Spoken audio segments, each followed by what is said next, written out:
Ooh, these lights is hot. So, yeah, this panel is about art for activism, art and activism.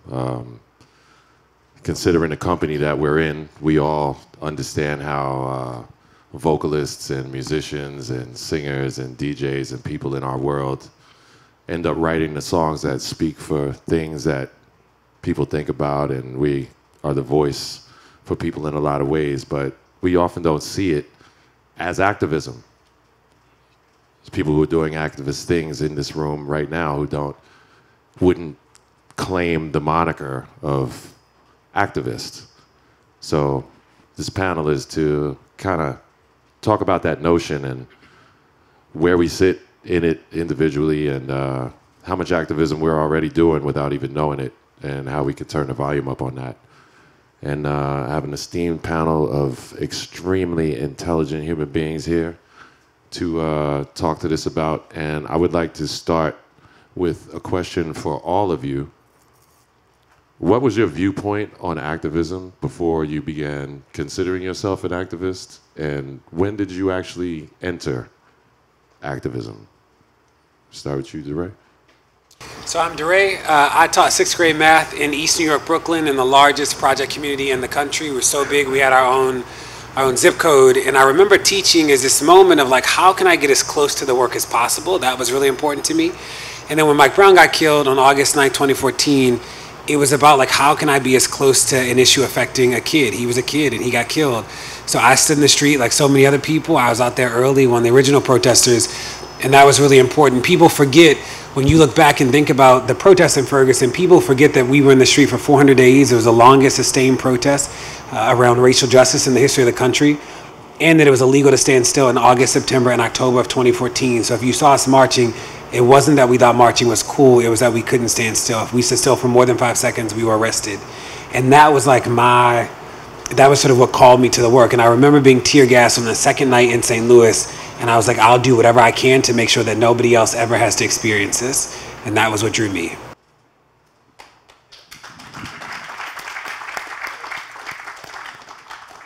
I mean, as a hip hop DJ, and I'm sure there's some people in here that can relate to this, there were songs actually for me that really kind of activated me. And I remember, hearing The Message, hearing, the last verse of Beat Street Breakdown, where like people were talking about what's going on in parts of the world that I'd never been and didn't know about, but it spoke to me.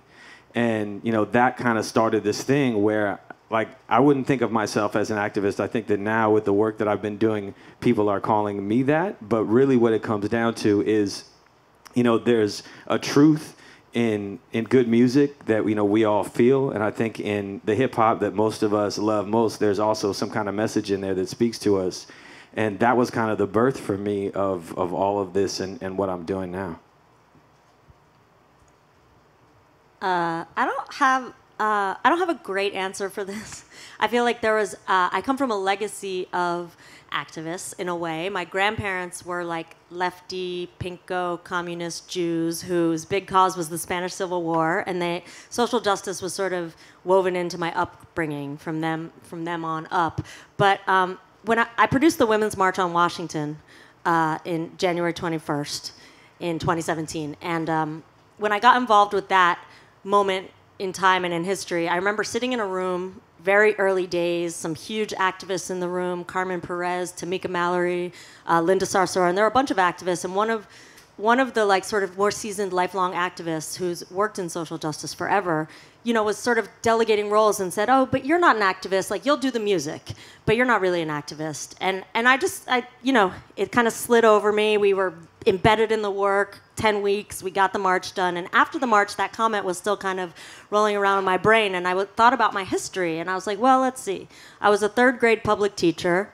I ran a web company called OK Player for many years. And the whole mission was really to shine a spotlight on artists who don't often get the spotlight shown on them in sort of more corporate America, corporate music world. And to create a platform for artists that were more left of center, that were less traditional, for black artists who were like not getting the same kind of radio play as other artists. And from there, I built a company called OK Africa with a similar mission to to provide a platform for authentic African voices in art, music, and culture. And I think about that, and that was me being an activist. I never claimed the title, but I think that within the movement space, there's a very specific definition of what it means to be an activist. But to me, if you're structuring your life to serve in some way, bettering the world, social justice, I think you are an activist. I know, one of my best friends who's a teacher. To me, she's an activist. You're teaching the youth, like you're changing the world. Yeah, I think for me, I was kind of born into it, forced into it, maybe I should say. I don't think I really had a choice. My mom, for sure, she was in the first resurrection with the Honorable Elijah Muhammad, and had been involved in rites of passage and the Black Panther Power movement and the American Indian movement, and so I kind of was already reared into it. But I think what made it personal for me when I started making music, because initially, you take your parents' perspective in life, and but as I became an adult, it became personal to me, because revolution on the outside didn't make sense if you didn't have revolution on the inside. If we weren't dealing with ourselves first, there was so much attention on changing the world, changing them, making them be different and be better. But there was no focus on making ourselves be better or making our households be better, having better relationships, between mother and child or husband and wife or kids or whatever your household construct is. There was no attention to that being revolutionized. And so my songs, in the beginning, were definitely super fight the power. I grew up with Khalid Muhammad and all at the crib, and Ivan Van Sertima, and Frances Cress Welsing. She was cool with my mom. But when I started, so that's what my music sounded like in the beginning. But as I became an adult and started realizing, what's the core issue? How come we can't get it? It's because we haven't done the work on ourselves. We're trying to change other people. We haven't changed ourselves yet. So to me, that is what being an activist became, activating that discipline and that self-reflection and building inside out, doing the inner work. Yeah. And that's a beautiful point about work. I want to touch on that, but I want you to unpack something for us. You said we weren't marching because we thought it was cool. We were marching because it was illegal to stand still. Can you unpack the systemic language of what that means? In Ferguson is in St. Louis County, and in St. Louis County, all the police departments sort of banded together and had what we called unified command. And there was a rule that if we stood still for more than 5 seconds, we were arrested. So we literally just marched all day and all night. And the police thought that it was going to tire us out and we were going to go home. And we were like, y'all just going to be tired too. So we marched all night long, and they had to march all night long too. And that was sort of what it became. But it was a long 3 months before it got declared unconstitutional. And that was what it was. We were just out there, and we had to march. One of the things that actually helped us in the end was that the police were indiscriminate about their sort of viciousness. So I remember when Don Lemon got tear gas the first time. It was really important because Don was on TV sort of being we're being dramatic, and then it was saw you run to your truck because he got tear gas. And the reporters, they had to keep marching. Everybody was sort of in the same moment, and that helped us out tremendously. The police in St. Louis were vicious in a way that I've been to most of the cities in protest. Baton Rouge was hard in a similar way, but St. Louis was just consistently wild. And that's an interesting dialogue about something that's been consistent in our country since the founding of our country, which is at emancipation, there was something put in place called the vagrancy laws, the black codes. If you don't have a job, you're a criminal. Yeah, we just freed the slaves Monday, and it's Thursday, but if you ain't got a job, we taking your ass to jail. It's a carrying on of tradition that we have to really think about. Everybody's oh, I don't want to get too deep with it. It's deep. Let's deal with that. And to your point about work, there's a fatigue that comes with activism. There's a fatigue that comes with looking out for others, speaking up about things that many of us go through, or many of us know people that go through this on a regular basis, and you're speaking up for them. And in time, we begin to run out of fuel. In time, we begin to run out of continual inspiration to stay going. And some of that is because of our lack of understanding of the systemic things that create the things that we're being active against. So can you talk about the fatigue of activism and the understanding of the systemic things that bring the need for activism about, and how each of you deal with it? I mean, let me just say something first. I think that, you know, one of the things we didn't do here is kind of define what it even means to be an activist. So for me, I would say, you know, really at its core, it's about being the type of person that sees something wrong and wants to do something about it. Like, are you the type of person that sees something wrong in the world and turns and walks the other way? Or are you the type of person that sees something wrong and you know, you walk towards it and you want to figure out how to help those people? So, you know, I think that one of the reasons why this place became the sort of spark plug for the work that I've been doing, and for those of you that don't know, 2 years ago we did a panel on arts and activism here. DeRay was a part of it, Rhyme Fest, Young Guru, a guy named A.J. Jones from the Kellogg Foundation. So I had done the music for a show called America Divided and developed this relationship with the Kellogg Foundation. So when Alton Sterling and Philando Castile were killed, I'd spoken to Young Guru, and we both just had this feeling of wanting to do something. That we felt like there was something wrong, we wanted to do something, we didn't know what to do. And so the first call I made was to, you know, the only person I know who had done anything like this was Ralph McDaniel's, you know, I don't know how many of you know the Stop the Violence movement, if you're old enough to know it, but self-destruction, etc. He kind of walked me through how that happened, and then I called Young Guru and I said, we should try and do this, or whatever that looks like now. And what it ended up looking like was really the energy that's created by all these people here, the bar of entry that is set by Jeff, not just for how talented you are, but how good a person you are. Like, I don't know if you guys realize that, but you've been chosen not just for your talent, but because he identifies an energy in you. So for me, the challenge became how to harness that energy. So it started in ways like, you know, we do the challenge. That year, several of the challenge songs were about social justice. You know, I then took that energy to different places around the country, and in the same spirit of the retreat, we got artists, you know, DJ Khalil in LA and Aloe Black and all these guys to go in and give their energy to that. So I think it's important, before we talk about the fatigue that comes from doing this, you know, in a world where we see so many things wrong, we can't possibly fix all of them, it's important to just focus on, I think, the energy that all of you have in whatever way to, you know, identify something that's wrong and use, you know, your platform or whatever to activate, to go and do something. That's why we're sitting up here. That's why, you know, we're talking about this, because we've chosen to look in the direction of things that are wrong and try and approach it. So, yeah. DeRay? I was also going to speak to that in terms of the fatigue. Like, I feel like when you have a calling towards something, you can't not do it. It's like, you know, your kids make you tired, but you still gonna get up and take care of your kids in the morning, you know?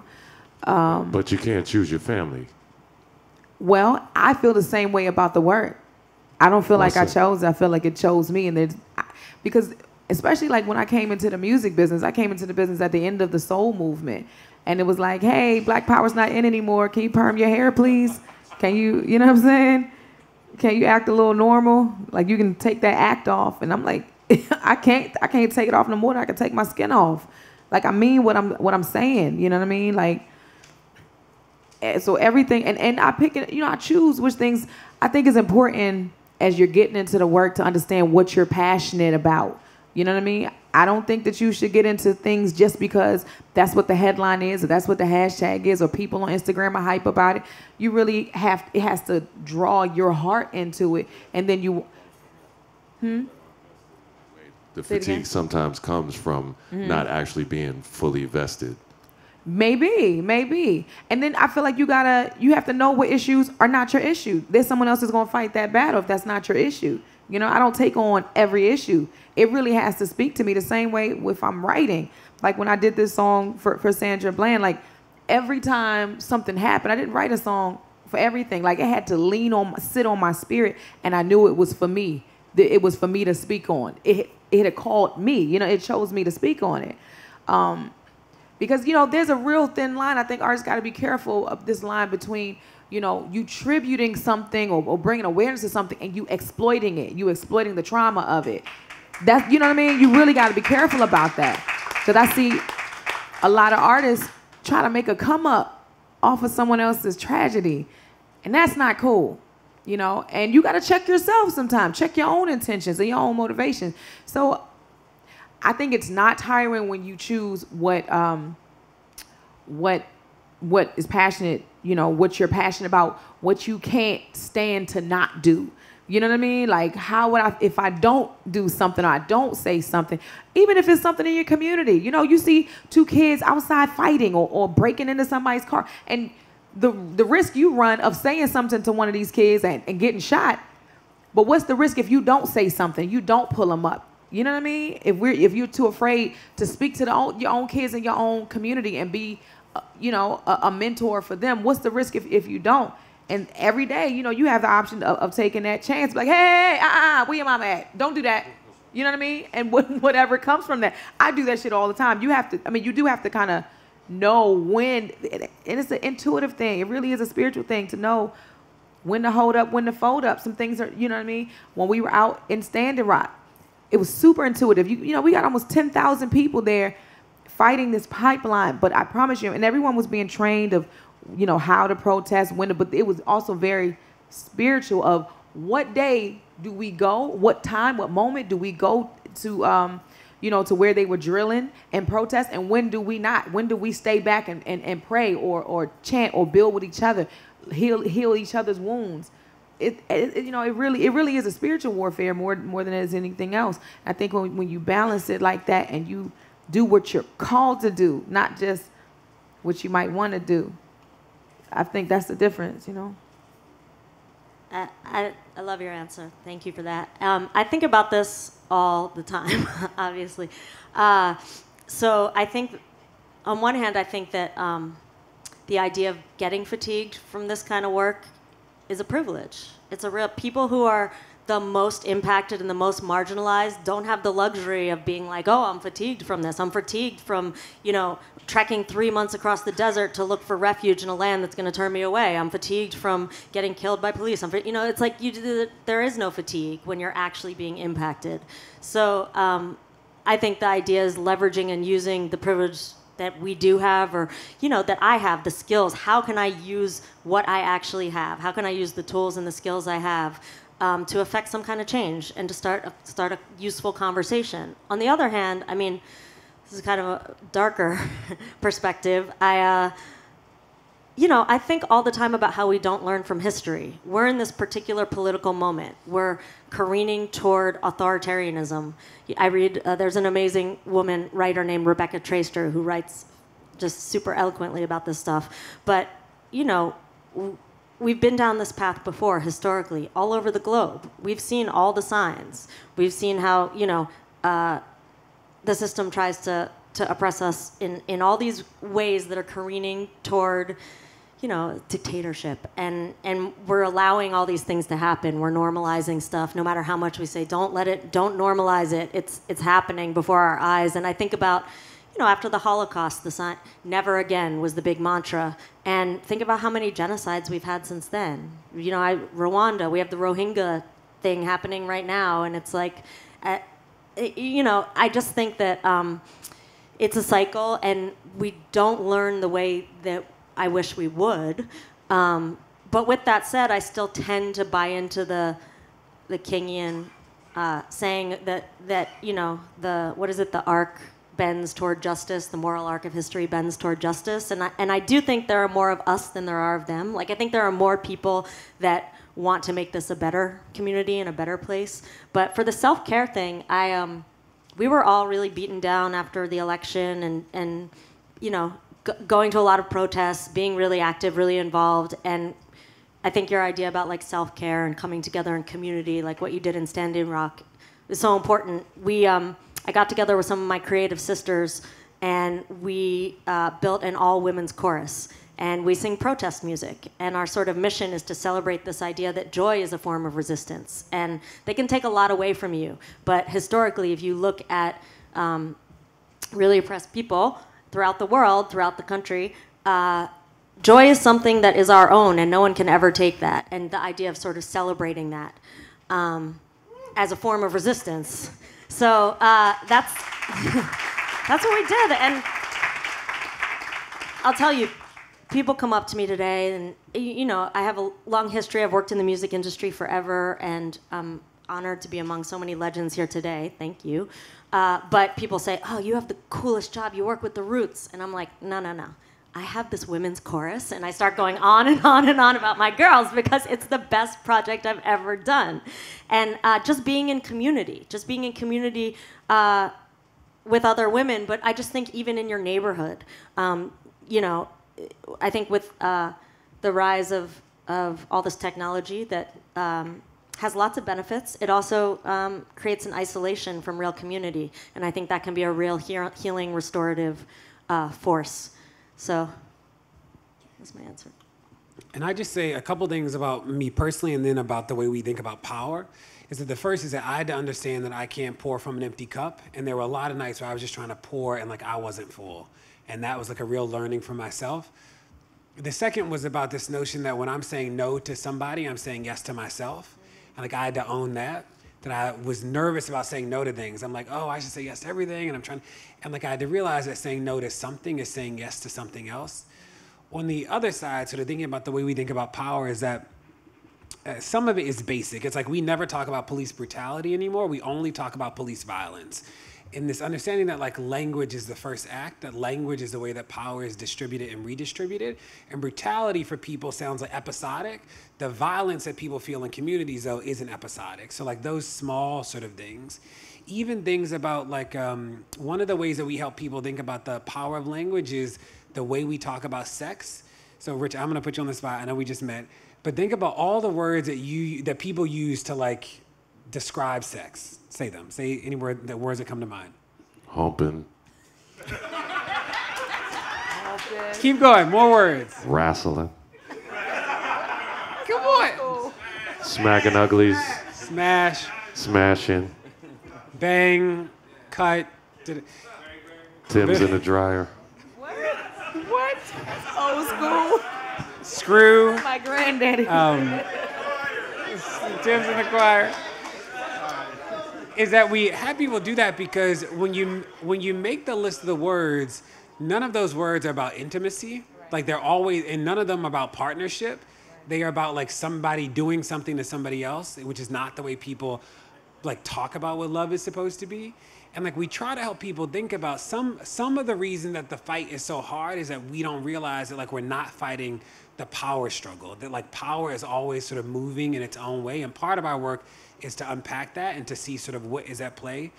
We struggle too when people think, I spend most of my time around issues of policing. And with the police, people will be like, do you guys hate the police? Da, da, da. I was on a panel once with a police officer, and she was like, DeRay, well, when should the police kill somebody? Are you saying the police should never kill people? And I said to her, when should the police kill your child? Name the scenarios where your kid makes a mistake and he gets killed. And she's like, I don't know. I'm like, well, I don't know either, right? But part of that is how do we challenge the premise? And so much of our work is forcing people to reimagine the way that they exist in the world. And when we think about the difference between the right and the left is that the right, Make America Great Again, is about recall and memory. He's trying to take us back to a time that we thought we already got through. So the language is the same, the imagery is the same, the dog whistles are the same. None of that is new work. When we think about our task, bringing in a world of equity, justice, and joy, we've never seen that before. We're all making that up. That the best of us are engaged in the deepest make-believe. So when you think about single-payer healthcare, you don't know what that looks like here. We ain't never seen that. Right. So when you're trying to explain that to somebody, you're making stuff up. We know what it's like when nobody have health insurance. Right. We know that now, right? So when you think about a school system where every kid can read and write, you don't know. You've never seen that before. So our work, some of the fatigue is that our work is just harder. And when you think about what it means to get people in the choir, we joke about the choir and like we should be trying to get the people, like the new people, the Trump people. It's like our work is actually to build the best choir we can.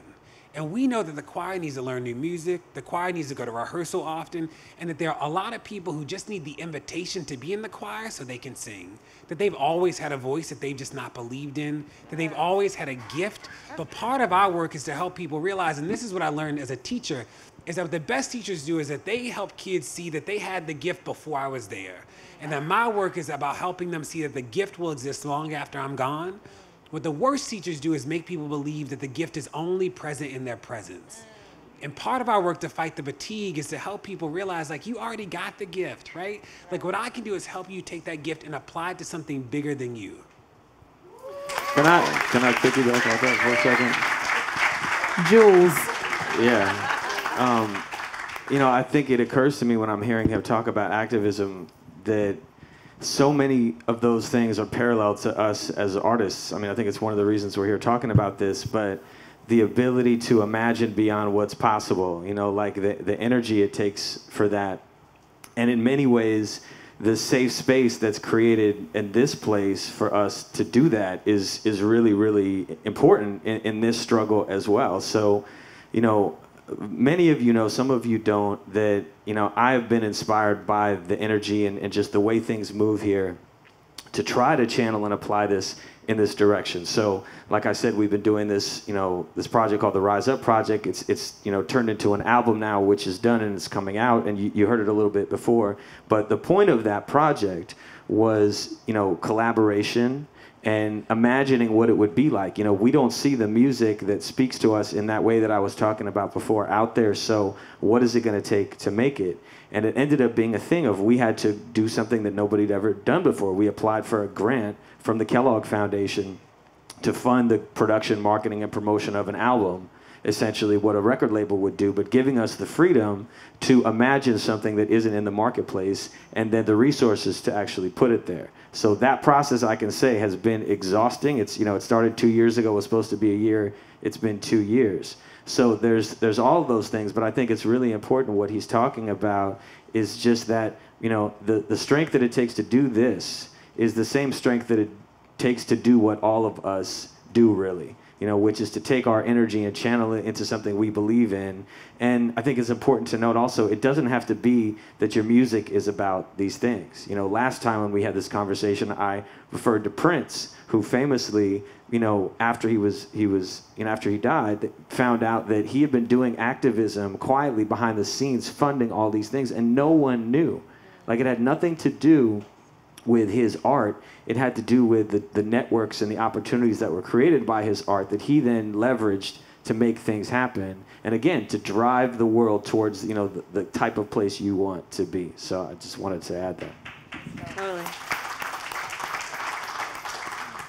The last thing I want to say about that is just, I think similar to artists, like this concept that we're not in it for the short game, this is the long game.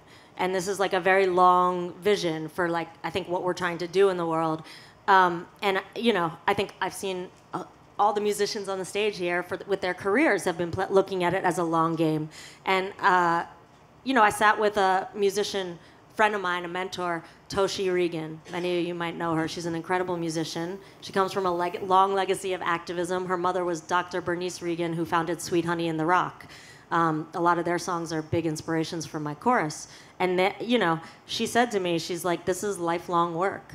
This is just, so you can take a breath. It's the long game. You're allowed to take a breath. You're allowed to take a break. You're allowed to have self-care. You're allowed to go to the beach for a day, you know. It's a lifestyle. It's, you know, how you're kind of refiguring your life every day to wake up to see what can you do. And I think what you can do is really small, amazing things. You know, you don't have to be DeRay on the front lines. You can still participate, and you can still support the work, and you can still be involved. That's what I think too.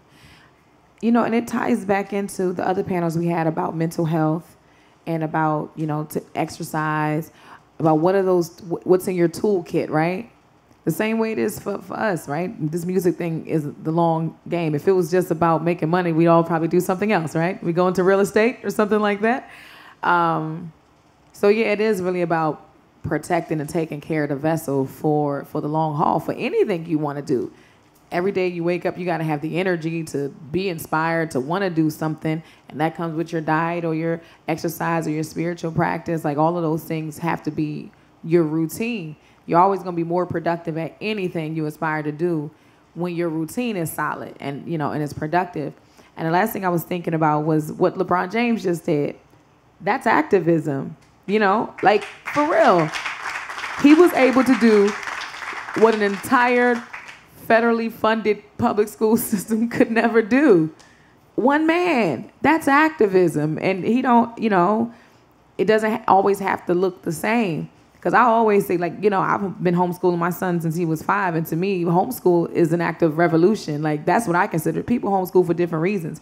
To me, it's an act of revolution, you know, to be able to be the first one to mold your child's mind, to teach them to be analytical, to, you know, really be able to have a discourse about how they're ingesting information, really get to know their thoughts and help them shape who they want to be in the world, you know. And not to say you can't do it when you don't homeschool, but me personally, I know that I've learned him in a different way, watching him learn, seeing how he responds to challenges, seeing how he responds to new information, how he puts things together. So yeah, it can always look really different, you know, but the self-care, it can't just be something like, all right, I'm gonna go ahead and get a massage this month because I've been eating trash all the rest of the month, and, you know, I feel like crap, so let me go try and get a tune-up real quick. It really is a daily practice that allows you to sustain yourself, you know. And that's a good way to segue into what my final point to bring to all of you guys. There's a unifying theme amongst every single one of us here, whether you just got in the gym, whether you've been in the gym for 30 years, whether you've said it to yourself yet or not. Our objective is to leave people better than they were when we found them, right? So we have done that work. We don't face certain fatigues because we're vested. We understand the vocabulary and the rationale behind why we do certain things. We take inspiration from spaces and add ourselves to the puzzle. But when you talk about activism in the public forum, we're also taught to try to achieve these constructs of activism. You know, Medgar Evers, you know, Martin Luther King, these anomalies. You know, most of us play basketball. We'll never be Kobe Bryant either. But maybe you can be a good coach for a high school team somewhere. Maybe you can carry your basketball knowledge. Or my friends who know me, I'm always taking it back to sports, because sports is where you really sincerely learn how to play your damn position. Aside from places like this, where we learn and relearn to find ways to play our position. Sometimes we don't know what our position is until someone tells us, until someone inspires us, until someone puts a battery in your back. And like you said, you had this magic before this person who's encouraging you or grooming you or A&Ring you even got in your life. You're the asset. You got the magic. It's just somebody polishing you up and tightening up the loose ends problematically so you can go out into the constructs again and be different. We chase that demon all day, right? And do we get tired? Everybody was up making beats till o'clock today. Hey, y'all look like y'all slept 17 hours on a Tempur-Pedic, you know, like, there's a lot to be said for that, you know? So we have a full-time frontline infantry activist and the remainder of us who have found ways to apply activism in a sustainable manner, in a way that you can get up and add it to your game every day. It's not this, oh, I gotta go do my activist thing now. There's ways for us to inject this vocabulary into our everyday thing and leave even more people better than the amount of people that we leave better already with what we do inside of our magic, all this magic that we all bring to the table here. So what are some things that, from your perspective as a full-time activist and from you guys' perspectives as people who have incorporated it, what are some words of encouragement for everyone here that could maybe make them look at their position within the idea of activism a little deeper. Yeah, I'm always reminded that you are our storytellers and that ideas travel in stories. It's what makes them really powerful. And that part of this work is, like I said, not accepting the premise and how do we break it down to the simplest construct. So when people ask me about the police, I say I believe three things: that there will always be conflict, that there will always be rules, there will always be people who break the rules, and there will need to be consequences. Like, I believe those things are just true. The question is, like, is the response to people who break the rules, does that have to be the police? No, like, not convinced that that has to be it, but I believe that there will always be rules, there will be people who break them, and there need to be consequences. And we should start to think about, like, what are the range of, like, what is the response to consequence? I don't believe that the same people who get kids who don't go to school should get people who rob banks. I want to believe we can probably figure out something different there, but that is about saying, like, I believe a set of things that doesn't lead to this conclusion.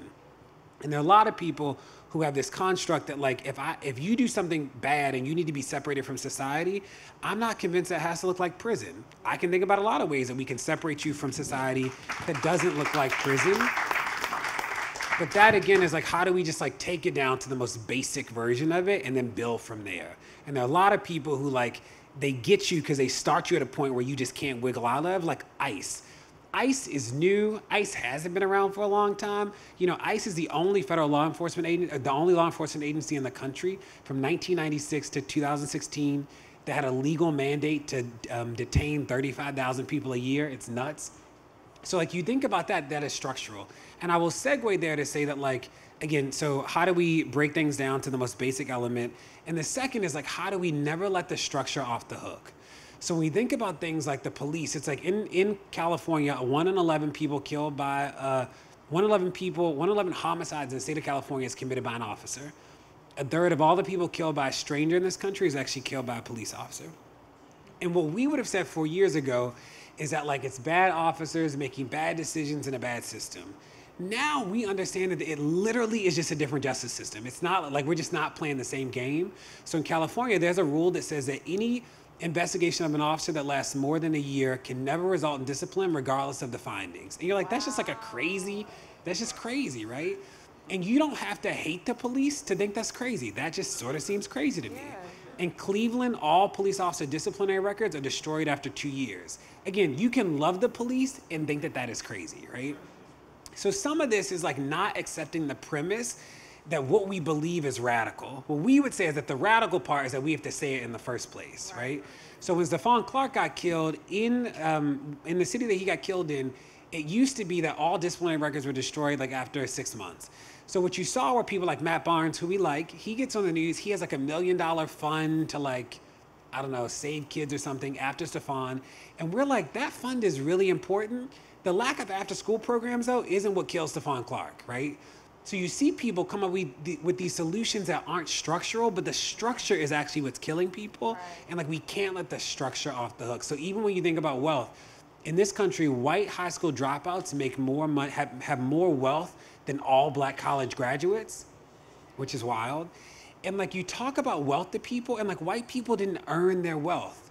White people were given wealth. We literally, like, gave white people housing loans for 1% for 40 years. We gave them free education. Like, we did things for white people from a wealth perspective that we've never done for anybody else.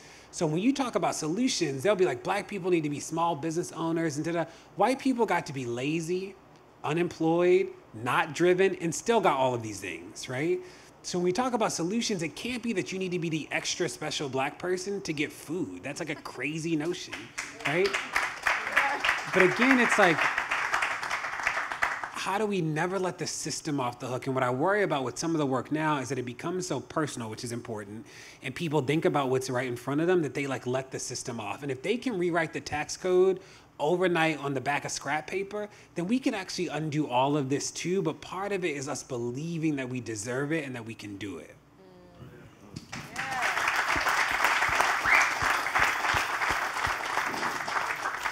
I mean, if I were to offer advice to, you know, the people in this room, I think it would be sort of in 3 parts. One is just to always be aware of your power and your platform. I mean, I think we've said that and we've heard that said many times here, but I think it's always worth reminding you. And I think also in this context, important to remember, in the same way that Jeff said, look around and, you know, the person next to you everywhere is dope. you know, those people have power. And now imagine what you can do if you harness your power collectively, and not just in the direction of great music, or maybe in the direction of great music and other directions as well. That I think, I can't emphasize enough the importance of the quality of people that I've met here, and the potential that I see just in that as it relates to their talent and their platform and all those things. I mean, it was one of the reasons why I sort of started this experiment of seeing how we can harness it.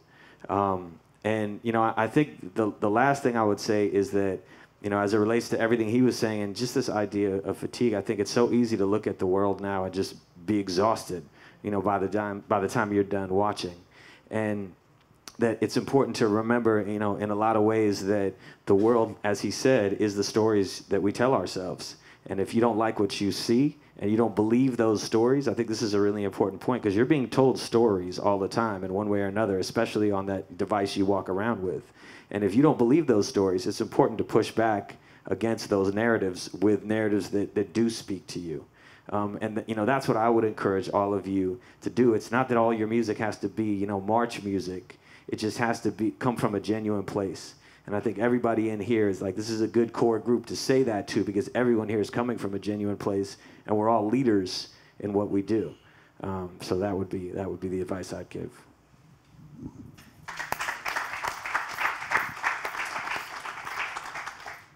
I think, just to echo some of what you guys were saying, DeRay mentioned, our job is to disrupt systems, to dismantle systems, and to disrupt sort of preset notions about things. And to me, I think one easy way that everyone here, everyone in this space can sort of participate in that is to look around the room and think about the gender divide going on right here, right amongst us at the Playlist Retreat.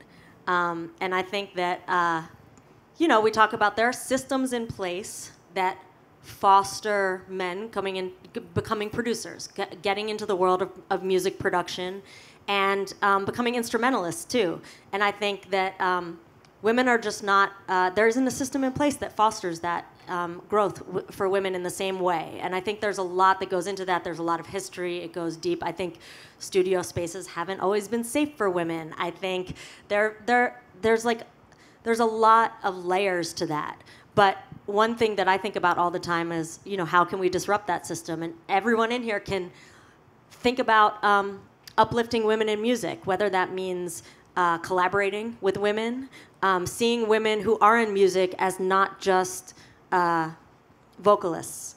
There are women instrumentalists, there are women producers, there are women DJs doing amazing work. And it's just a matter of sort of giving them a platform. I asked maybe 10 people here today, who is the Salam Remy or the Dr. Luke or the big super producer who's a woman? And no one could answer me. No one.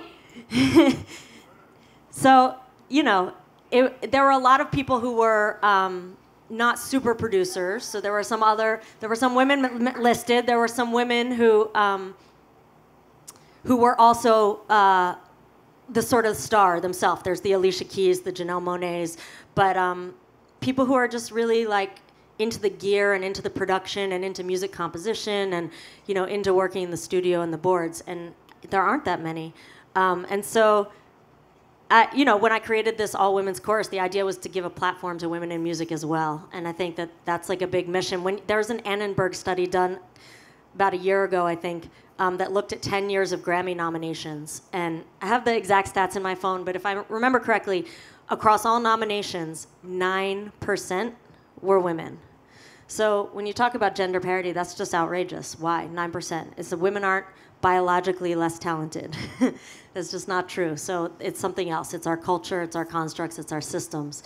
But yeah, I think also the other takeaway that I always have is if you just show up for something, and like Maimouna said, it can be anything that you actually care about, but if you just show up a little bit for something, it goes a long way.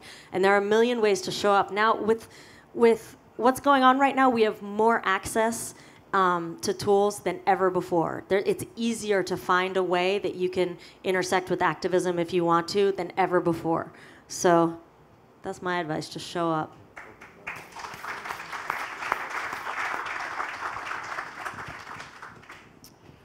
I think for me, I'm just gonna go. I gotta go back to the inner work. I feel like if each person is because to be an activist or to have a sense of justice inside of yourself, you know, that feeling of wanting to correct something that's imbalanced, that's disruptive, that is harming another.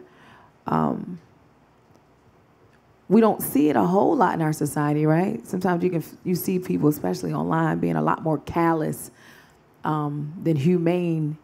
And I think if we are constantly doing the work on ourselves to be more in touch with our source self, whether you believe in God or not, whatever your source self is, the part that makes you human, that makes you whole, that and you're right, you know, you will become a sort of activist. You'll be a person who seeks justice because justice is humane. So the more human you become by doing the inner work on yourself, you will make your surroundings better. Rich, can I say one more? I'll just say this quickly, and it made me think of it, is that remember that, like, you can know all this stuff too. So I know a lot about the police and prisons and all that stuff, but none of it is like rocket science. Like, all of you could be experts in whatever you want to be experts in. So you think about things like, if I ask you what is a felony, most people will say things like robbing a bank, murder, those sort of things. In Virginia, up until this year, theft over $200 was a felony. In Florida, to this day, theft over $300 is a felony. In both of those places, when you become a felon, you permanently lose the right to vote. So in people's minds, they're like, oh, there's felons out there. You're like, he stole a bike. He stole an iPhone. He stole a... All of you could have an idea about, like, what would the dollar amount be that, like, you would actually consider to be a felony. And I don't think for any of you it would be 200. That's like a crazy... In Oklahoma, up until 2001, it was $50. That is crazy, right? But it's a reminder about the way that, like, you hear felons and everybody literally is like, oh, my God, they did all these bad things. And you're like, they stole... anything that Apple makes made people like a felony. And like that is sort of a challenge.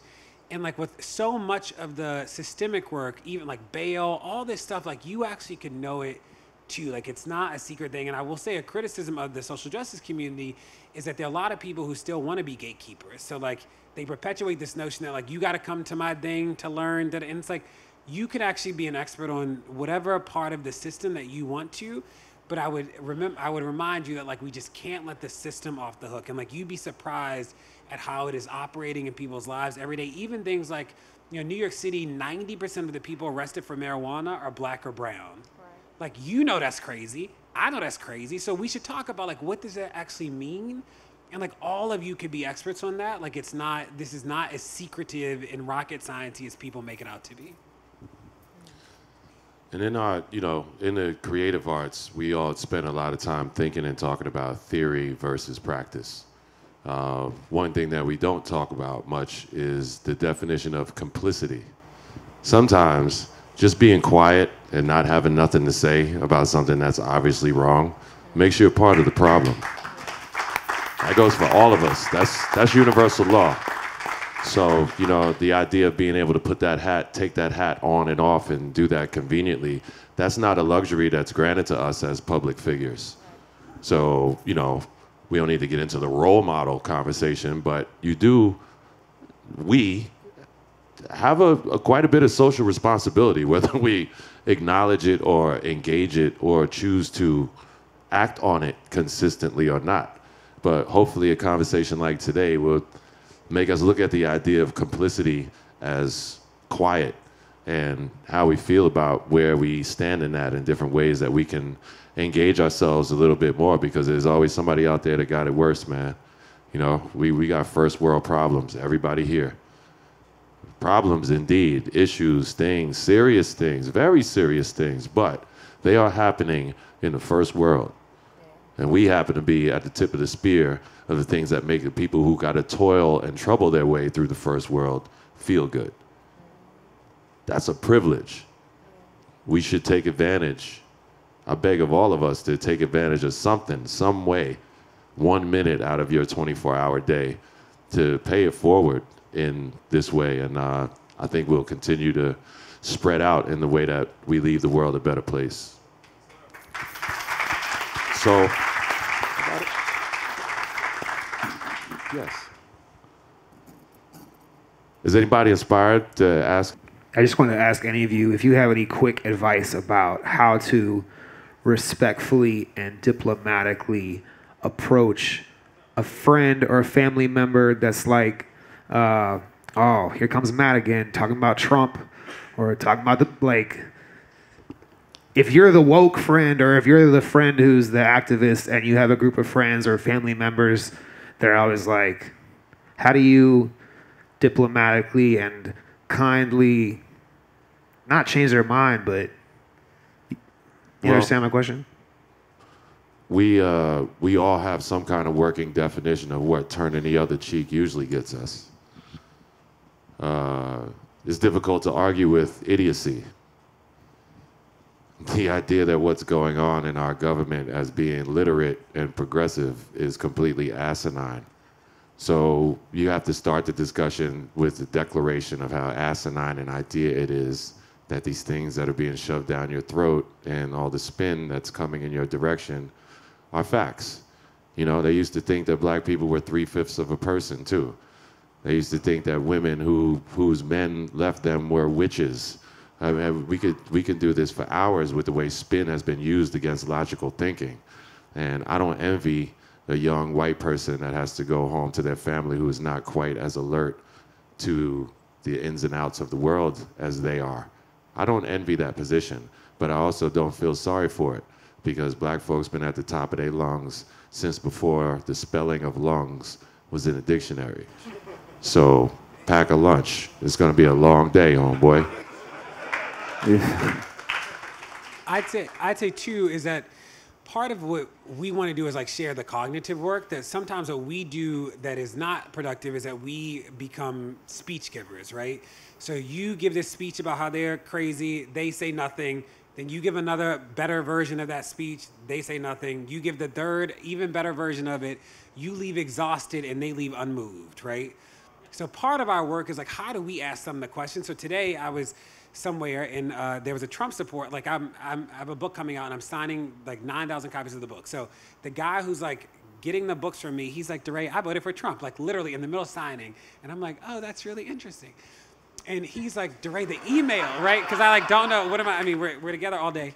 And I'm like, why did you do that? And he's like, DeRay, the emails. And I was like, what about the P-tape? And he's like, you know, what people do in their personal time doesn't matter to me. And I said, so you are pro-choice then, right? Because like, and he's like, yes. I'm like, you're pro-gay marriage, right? He's like, yes. So we get through that whole, because I'm using that hook of like what people do in their personal time. So we got through all of these other issues, and tomorrow we're getting through the Trump thing, like some more of the Trump thing. But if I just launched into a speech, he would have shut down. But it's like, what I can do is ask the questions that are like really pointed, that are like, oh, what about the deep, should we put kids in cages? And he's like, DeRay, the cage thing, Trump just shouldn't tweet. I'm like, is it really Twitter though, or is it the cages, right? Like, I'm like, how do you not let people off the hook? But like, that's my way of pushing. And we think about those sort of challenges like a hug, right? A little bit of love, a little bit of challenge, right? Like a little bit of tension, a little bit of love. That like forces people to do the work, because what we have done that does not work is that we're coming up with these amazing arguments and they're not doing anything. And like, that is not the answer.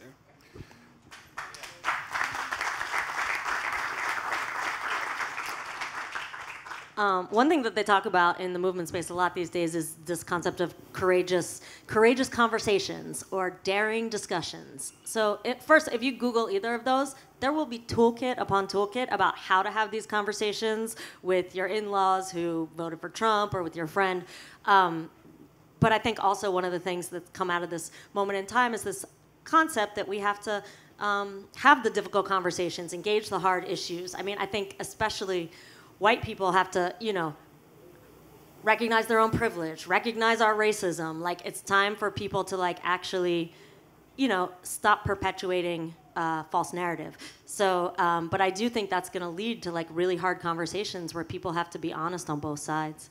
But I do recommend, I don't know if it's Indivisible. I know Women's March has a toolkit for those kind of conversations. So if you're looking for that, you can check them out on those sites.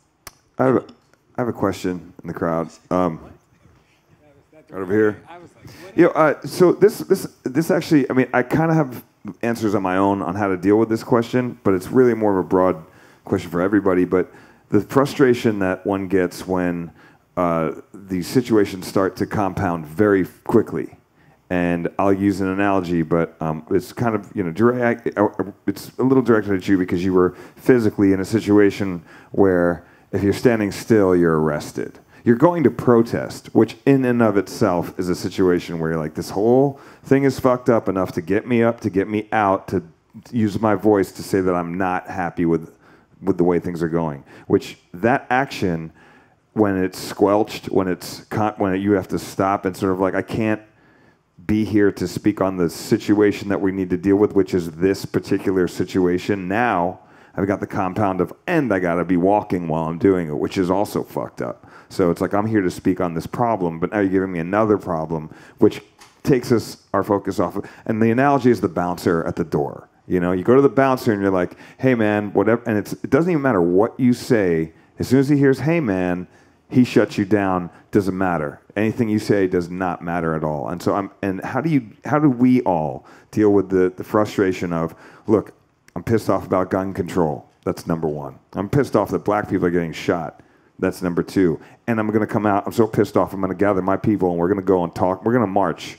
Now, I know marching doesn't do a lot, but it does do a lot, but does it? And then you get into that conversation. But once you get to the site, then you got people you got to deal with, like police, who are not allowing you to even talk on it. So now you got another problem you're dealing with. Before you know it, I've found that sometimes I go to these things, and while it's a good release to be around my people, the hardest thing is I leave being more frustrated than I went there. And I'm realizing all the school shootings or mass shootings, so much as we talk about it, the reality is the hope and prayers, and we all sort of clown on that. That's not going to do anything.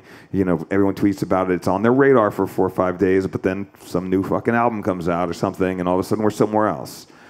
The compounding of those things. How do you guys deal with that off-site, but also on-site, when you're looking at the bouncer in the face and your blood is boiling? Because that's where shit gets really crazy. But that moment where it's like, if I took this bouncer aside, had a coffee with him, sat down, was like, hey man, what's your favorite tune? And just had a minute to just vibe with the guy and we could probably get there. But in that moment, with all the other stuff behind me, how do you deal with those moments in that moment? And it's kind of for everybody, because I know we all go up against that, especially, if you're vocal about it. I'd say two things come to mind immediately. One is that we think about these issues as linked, not ranked, right? Right. Part of that is because when you start ranking them, it does become this you start trying to figure out where to divide your time. Well, you understand that there's a common thread to the way oppression works. You realize that there's one big enemy and that these things become manifestations of a bigger problem, right? So that's the first. The second thing is that, and this is something I learned in the street, was that confrontation doesn't always look like attack, the way that people think about attack. So I remember one night, and the police were crazy, but there was one night that we were we know they're gonna arrest us, we know they're gonna go crazy, so how can we figure it out? So we shut down this huge intersection playing children's games, right? Hopscotch, monkey in the middle, all this stuff. Because first off, that's amazing, by the way. I just want to say that's amazing. That is amazing. Because we knew that you are not gonna arrest a 60-year-old woman jump roping. You're just not gonna do it because it's gonna make you look crazy. Right. But it was our way of saying we know we gotta shut this intersection down, but if we just stand in it, we're the geography is not to our advantage, so they'll be able to scoop us up and we'll just be screwed.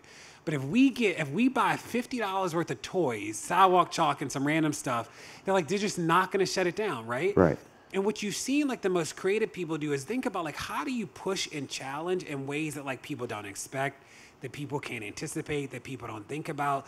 I've seen those things be a really effective way to not necessarily get overwhelmed. And we always think about protests as telling the truth in public, right? That is what we do when we are in the street. We're trying to tell the truth in a way that people would otherwise try to ignore, but we're gonna tell the truth with our bodies today.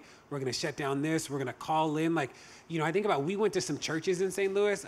I wish we had videographers with this, but the churches didn't show up for us. They just weren't there. So we went to 4 churches, 3 churches in synagogue, stood outside on Easter Sunday, and we hummed Wade in the Water. That was it, with signs that said Mike Brown was the least of these, Jesus was a protester. That's what the sign said. We didn't disrupt we didn't physically block anybody. We literally just hummed Wade in the Water as church started. One church called the police on us. One church got the deacons to block our bodies. And one church, the pastor came out, stopped service, and stood with us, right? But it was this moment of like, how do we bring the fight to you, but without yelling, without screaming? Like, we needed a different way to like be confrontational, to call you out, because like you weren't doing the work that we needed you to do. But like we needed to figure out a creative way. And like I'm always proud of the people who understand this work. Is like, confrontation isn't always yelling. I think to your question about the like, how do you challenge people? It's like, to that guy today, the best challenge was like, oh, that's really interesting. What do you think about the deportations, right? Because if I came at him like full-blown attack, he would have just shut down. And like, that wasn't the way to confront him in that moment. But I understood that confrontation doesn't always look one way. What about some of the other people too? I want to pass this to Terry. I know he's got questions, but just a couple of people also speak on it. Thank you, by the way. I think we're all creative people in here, and I think you have to be very creative in your approach. In some ways, you have to sort of be coming at things from an angle that no one is expecting. In a lot of ways, you know, it's not like I know the outcome of the work that I'm doing. I'm doing it because, like I said, in some ways it's an experiment to find out if we harness this energy and aim it in that direction, what will happen. And if we create spaces, you know, part of the work I've been doing has been, you know, we'll do a version of the live mixtape built around social justice, essentially to gather people in the room, energize them to then have a conversation. And so, you know, we've been doing that and just trying to create spaces to talk about it. And also, again, in doing it, trying to show that it can be done. You know, in some ways, regardless, you know, the success of the album per se is not really what I'm interested in. You know, the making of the music was what I was trying to do to gather people together around these issues. You know, the creating spaces for conversation like this is one of those ways that starts to create, you know, an effect over time. And I think in a lot of ways, challenging these things requires sitting back, looking at what is available at your disposal, what resources do you have access to, and how can I utilize those, you know, to kind of push it a little bit. And you don't always know. You can't quantify the effect of that. You know, there's no part of the project I'm doing where I'll be able to really quantify the effect, but I know intrinsically that taking this conversation to places, getting people thinking about it that are creative people, that's going to spark it. It's like, you know, when Pac said, like, I'm not going to change the world, but I may spark the mind that will change the world. And so, you know, I think that's why it's so important to have this conversation. You guys are, you know, one of the most creative groups gathered. If all the minds in here, you know, try to apply their brains in some way towards this, imagine what would be possible. So. Can I say something too? I think strategy is so important. Like the fact that I'm sure before you guys, you know, protest or do some in any act, you all strategize. You come up, put ideas in the middle. What will work? What won't work? What effect might this have? What will the repercussion be? You know, I think a lot of times. If you see something you don't like, we have knee-jerk responses to it and emotional responses that aren't really helpful, you know, as opposed to them being very, very strategic.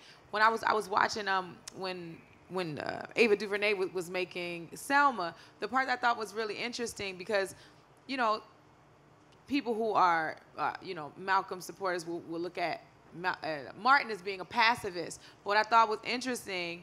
You know, and I'm more of a Malcolm girl myself, but what I thought was interesting was that it was a strategy to be arrested in the place that he chose to be arrested in based on it being televised, right? So that, because the idea that black people were being brutalized, there was a certain sentiment that, you guys are over-exaggerating, it's not that bad. It's probably something that you did. And so for it to be broadcasted worldwide, to see them be brutalized and have the dogs sicked on them, that was a turning point for the country, you know, but that was a strategy. It wasn't just, I'm upset about something and I'm going to act in my emotion in this moment and whatever happens, happens, because that's just not a good strategy.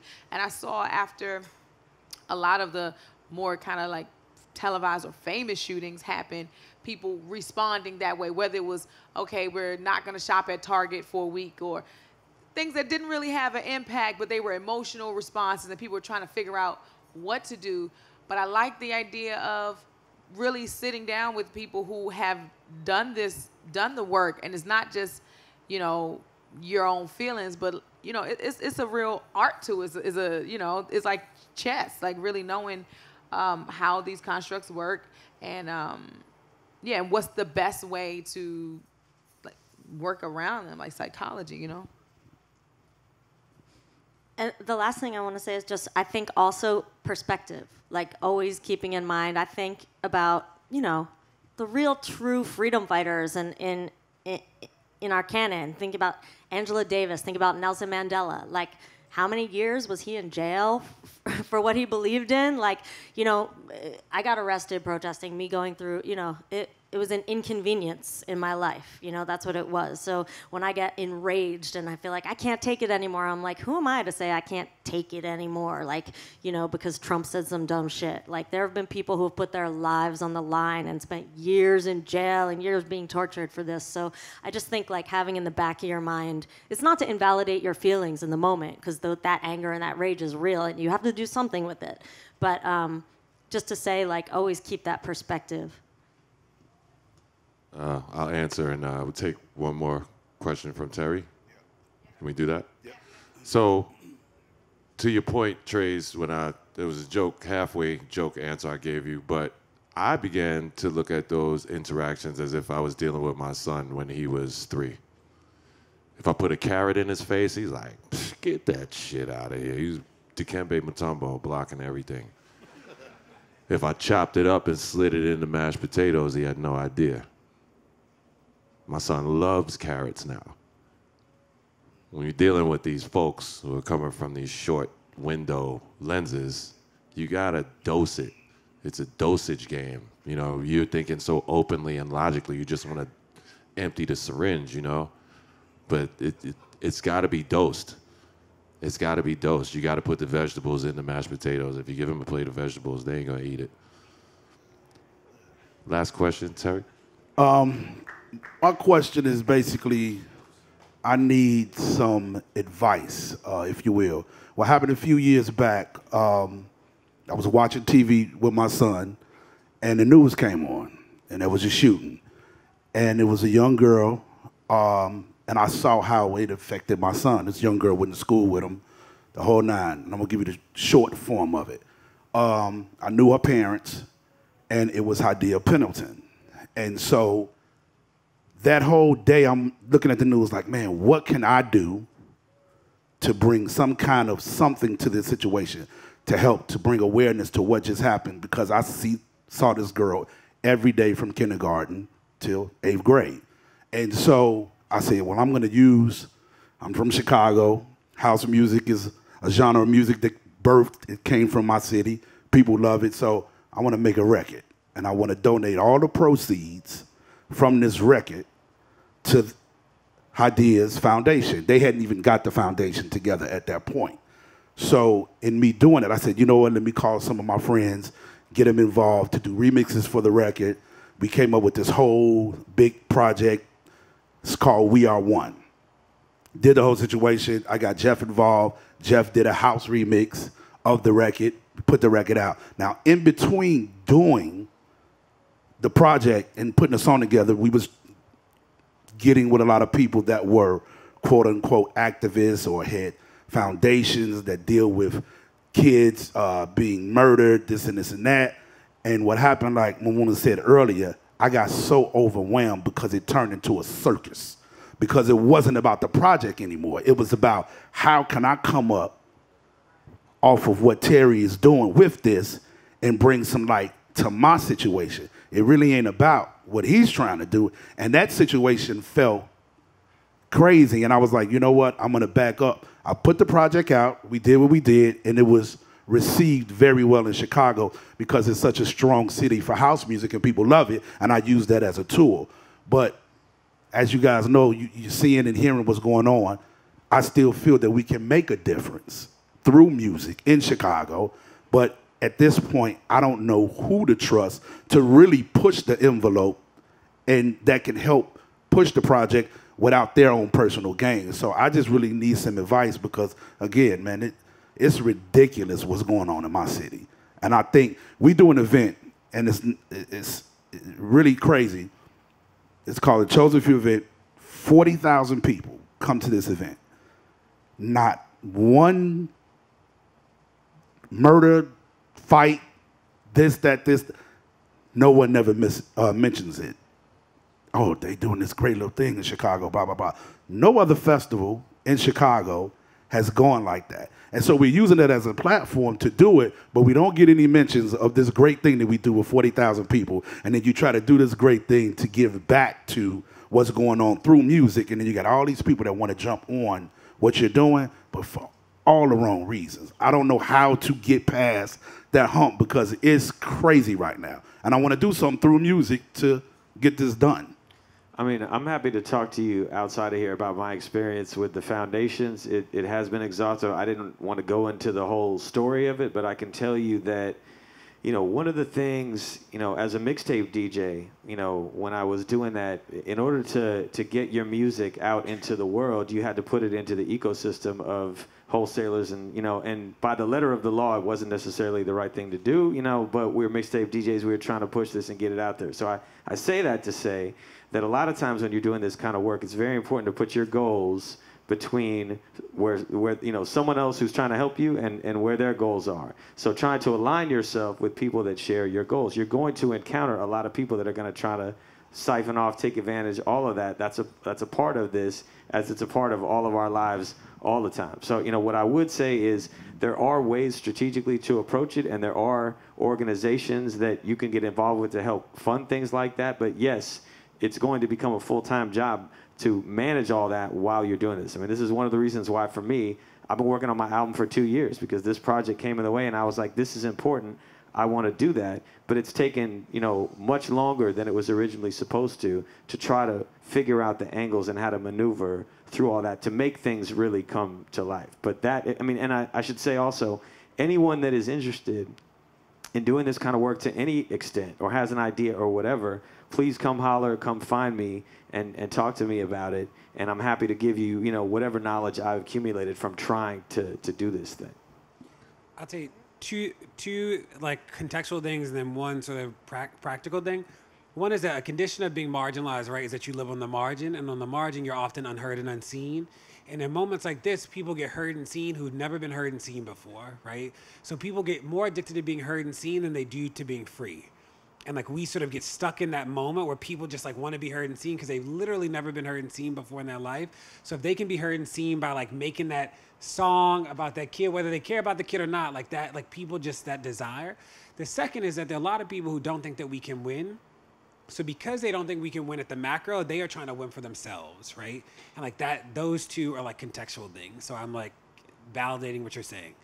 What I'd say about solutions is remembering that like most programs exist because the system failed, right? So the reason that we need 1 million after school programs to teach people how to read is because we didn't teach them how to read during the day, right? Like the programs, almost most of them, especially in our communities, exist because the system sort of screwed up at some point. And a lot of programs in our neighborhoods are really love-only programs, right?